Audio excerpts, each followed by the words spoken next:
भाषा है, बिल्कुल नहीं। दुनिया में 200 देश है, मात्र 14 देशों में अंग्रेजी चलती है, बाकी कहीं अंग्रेजी नहीं। और वो 14 देश वो है जो अंग्रेजों के गुलाम थे। ऑस्ट्रेलिया, न्यूजीलैंड, कनाडा, अमेरिका, फिर ब्रिटेन, फिर स्कॉटलैंड, फिर आयरलैंड, फिर भारत, फिर पाकिस्तान, फिर बांग्लादेश। इन्हीं देशों में अंग्रेजी है क्योंकि ये गुलाम थे अंग्रेजों के, बाकी कहीं नहीं है। फ्रांस में फ्रेंच है, जर्मनी में जर्मन है, रूस में रशियन है, जापान में जापानीज है, चीन में चाइनीज है, डेनमार्क में डेनिश है, नीदरलैंड में डच है। सब देशों की अपनी भाषाएं। कोई देश अंग्रेजी में काम नहीं करता, बात भी नहीं करता। और इन सब देशों के लोगों से जब मैं बात करता हूं, कहता हूं तुम अंग्रेजी क्यों नहीं सीखते? उन्होंने कहा क्यों सीखना, मूर्खों की भाषा है। और अंग्रेजी की मूर्खाई हमें समझ में आती है, फिर भी हम उसको चिपक के पकड़ के रखे। दुनिया में किसी भी भाषा में इतनी मूर्खता नहीं है जितनी अंग्रेजी में। PUT put, BUT boot, BUT but, PUT पट, सीयूटी कट है, बीयूटी बट है, तो पीयूटी पट होना चाहिए कि नहीं? और अगर पीयूटी पुट है तो बीयूटी बुट, सीयूटी कुट होना चाहिए। कुछ और छोरी नहीं है, इतनी मूर्खता की भाषा। अंग्रेजी की मूर्खाई क्या है? एक जगह CH होता है का, और एक जगह CH होता है चा। अंग्रेजी का एक शब्द है केमिस्ट्री, CHEMISTRY, केमिस्ट्री, ठीक है? तो चोपड़ा, CHOPARA, चोपड़ा, तो यहां कोपड़ा होना चाहिए।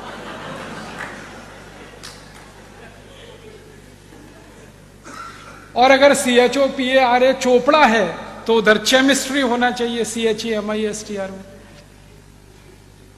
और जब भी अंग्रेजी के लोगों से बात करो ये क्या चक्कर है, वो कहते पता नहीं, अब है तो हम कर रहे हैं। मूर्खों की भाषा ऐसी होती है। अंग्रेजी जो है ना, बहुत बहुत बहुत बहुत रद्दी भाषा है। इसके पास शब्द नहीं है अपने। 5वीं शताब्दी में तो ये भाषा बनी है। आपको मालूम है अंग्रेजी का इतिहास मुश्किल से 1000, 1200, 1500 साल पुराना। 5वीं शताब्दी के पहले तो अंग्रेजी ही नहीं थी। पूरे इंग्लैंड और स्कॉटलैंड और उसमें लैटिन चलती थी। अंग्रेजी उसमें से उधार लेके कुछ शब्दों से शुरू हुई। फ्रेंच से उधार लिया, जर्मन से लिया, लैटिन से लिया, इससे लिया, कुछ हिंदी से लिया, खिचड़ी बना दिया उन्होंने। शब्द नहीं है उनके पास। इतनी गरीब भाषा है ये, जो दुनिया में कहीं नहीं है। इनके पास ले दे के एक ही शब्द है, अंकल। काका, मामा, मौसा, फूफा, काका का काका, मामा का मामा, मौसा का मौसा, सब एक ही है, अंकल। शब्द ही नहीं है। और ले दे के एक शब्द है आंटी। काकी भी है, मामी भी है, मौसी भी है, सब आंटी। ये भारत में तो नहीं होता। हमारे यहां तो जितने भी रिश्ते हैं हर एक के लिए अलग शब्द है। इनके पास शब्द ही नहीं। और ऐसी मूर्खता के शब्द हैं, समझ में नहीं आते। फादर इन लॉ, कौन सा? इधर वाला कौन सा father in? Mother in law कौन सी? इधर वाली की इधर वाली? मूर्खताओं की भाषा। अच्छा, मैं अगर आपसे हिंदी में या मराठी में ये कहूं कि ये व्यक्ति किसी व्यक्ति का साला है, ठीक है? आप 1 मिनट में पता लगा लेंगे साला है या माने उसकी बहन का भाई है, ठीक है? अगर मैं कहूं कि ये उसका जीजा है, इमीडिएट में पता लगा लेंगे। अंग्रेजी में साला और जीजा दोनों के लिए एक ही शब्द है, ब्रदर इन लॉ। अब पता ही नहीं है कि वो साला है कि जीजा है मूर्खों की भाषा की नहीं? अब ये मूर्खों की भाषा में हम फंसे हुए हैं और अपने को बहुत स्मार्ट समझते हैं। और ये मूर्खता पता है कहां तक जाती है?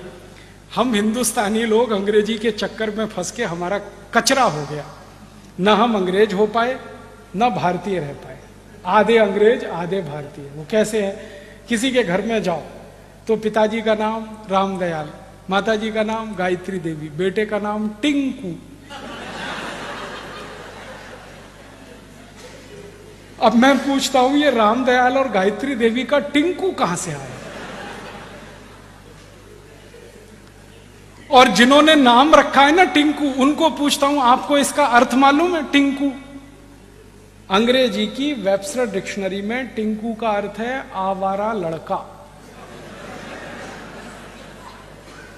जो बाप की ना सुने, माँ की ना सुने, वो टिंकू है। और यहां अच्छे खासे अपने बेटे को आप टिंकू बोल बोल के टिंकू बना रहे। क्या मूर्खता के नाम रखे, कैसे कैसे नाम रखते हैं। Dablu, Bablu, Pinku, Tinku, Babli, Dabli, Twinkle, Dimple. क्या मूर्खता। कुछ नामों की कमी है अपने संस्कृत में, मराठी में, हिंदी में। क्यों आप ये फालतू अंग्रेजी नाम। और ऐसी मूर्खाई है इस देश में अंग्रेजी के नाम पे। कभी कभी कुछ घरों में मैं चला जाता हूं भोजन आदि करने के लिए, क्योंकि मैं भोजन होटल में नहीं करता, ठहरता भी होटल में नहीं, किसी के घर में ठहरता हूँ, खाता भी घर में ही हूँ, तो अक्सर घरों में जाता रहता हूँ, तो वहाँ अंग्रेजी की मूर्खाई दिखाई देती है। अभी थोड़े दिन पहले मैं किसी के घर में गया दिल्ली, तो उनके एक छोटे से बेटे को माता पिता ने मेरे सामने लाके खड़ा कर दिया, ये हमारा बेटा है। मैंने कहा ठीक है, बहुत अच्छा, ये बहुत होशियार है। मैंने कहा अच्छा, ये बहुत अच्छी कविताएं सुनाता। मैंने कहा अच्छा, सुनवाओ जरा। तो उन्होंने कहा बेटे पोएम सुनाओ अंकल को। मैंने कहा मैं अंकल तो नहीं हूँ। कहने लगे फिर क्या है। मैंने कहा काका बना लो, मामा बना लो, कुछ बना लो, अंकल तो नहीं हूँ। जो सुविधा है बना लो, मामा बना लो, काका बना लो, कुछ कर लो। तो फिर बच्चे ने कविता सुनाना शुरू किया। Rain rain go away, come again another day, little baby wants to play. मैंने बच्चे को पूछा तुमको अर्थ मालूम है इस कविता का। नहीं मालूम। क्यों सीखा। मम्मा ने सिखाया। मम्मा को पूछा आपको अर्थ मालूम है। नहीं मालूम। क्यों सिखाया। उसकी टीचर ने सिखाया। टीचर को फोन लगाया, आपको अर्थ मालूम है इस कविता का। नहीं मालूम। किसने सिखाया। हमारे टीचर ने सिखाया। अब मूर्खों के मूर्ख कविता सिखा रहे हैं, rain rain go away, come again another day. फिर मैंने उस बच्चे को समझाया इस कविता का अर्थ है बारिश बारिश तुम चली जाओ, यहां मत आओ क्योंकि मुझे खेलना। अब भारत के बच्चे ये कविताएं गाएं, बारिश बारिश तुम चली जाओ यहां मत आओ, और करोड़ों बच्चे ये कविताएं गाएं, भगवान ने सुन ली तो।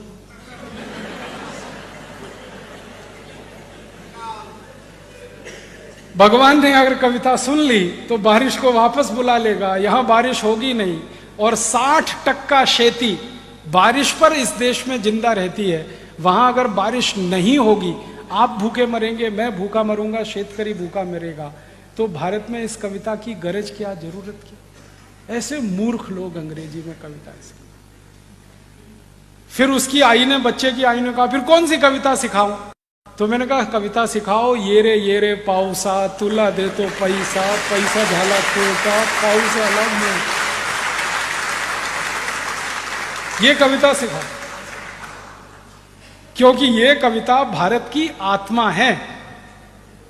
आत्मा क्यों है। जिस देश में 60% खेती पाउस आधारित है, उस देश में पाउस को बुलाने की ही कविता हो सकती है, भगाने की कैसे हो सकती है। तो हमारे बच्चों को तो यही सिखाना चाहिए, बारिश बारिश तुम जल्दी आओ, बार बार आओ, मैं तुमको पैसा देना चाहता हूं इसलिए आओ। ये भारत की कविता है। अंग्रेजों की कविता रेन रेन गो अवे। कविता भी जो होती है ना, वो अपनी जरूरत, अपनी संस्कृति, अपनी सभ्यता, अपनी परंपरा से निकलती है। अंग्रेजों की संस्कृति, अंग्रेजों की सभ्यता, उनकी परंपरा हमसे बिल्कुल अलग है। इंग्लैंड में बारिश कभी भी आती है, यूरोप में बारिश कभी भी आती है। वहाँ के बच्चे शाम को बाहर खेल नहीं सकते, कभी भी मौसम खराब हो जाता है, इसलिए वो कविता गाते हैं रेन रेन गो अवे। हमारे यहाँ तो बारिश साल में सिर्फ 3 महीने आती है और उसका दिन फिक्स है, इस दिन से लेकर इस दिन तक। तो हम कैसे गा सकते हैं रेन रेन गो अवे। और बारिश का समय जब निश्चित है और बारिश पर पूरे देश की अर्थव्यवस्था निश्चित है, तभी इस देश में बारिश आधारित बहुत सारे साहित्य लिखे गए हैं, बहुत सारी किताबें लिखी गई हैं। हमारे देश में महाकवि कालिदास ने जो मेघों का वर्णन किया है, और उसमें से जो उस उत्साह उत्पन्न होता है सुनकर, बोलकर, वो हमारी संस्कृति का हिस्सा है, क्योंकि जरूरत है हमारी। महाकवि कालिदास इंग्लैंड में नहीं हो सकते, जो मेघों का इतना सुंदर वर्णन कर सकते हैं, वो जरूरत है हमारी। तो हम तो हमारी जरूरत सभ्यता, संस्कृति, परंपरा में से लेंगे। अंग्रेजों की सभ्यता, संस्कृति, परंपरा से हमारी जरूरत पूरी नहीं। तो इस अंग्रेजियत को छोड़िए, आप भाषा को छोड़िए। अंग्रेजों को आपने छोड़ दिया, इस भाषा को क्यों पकड़ के रखा है। अपनी जिंदगी से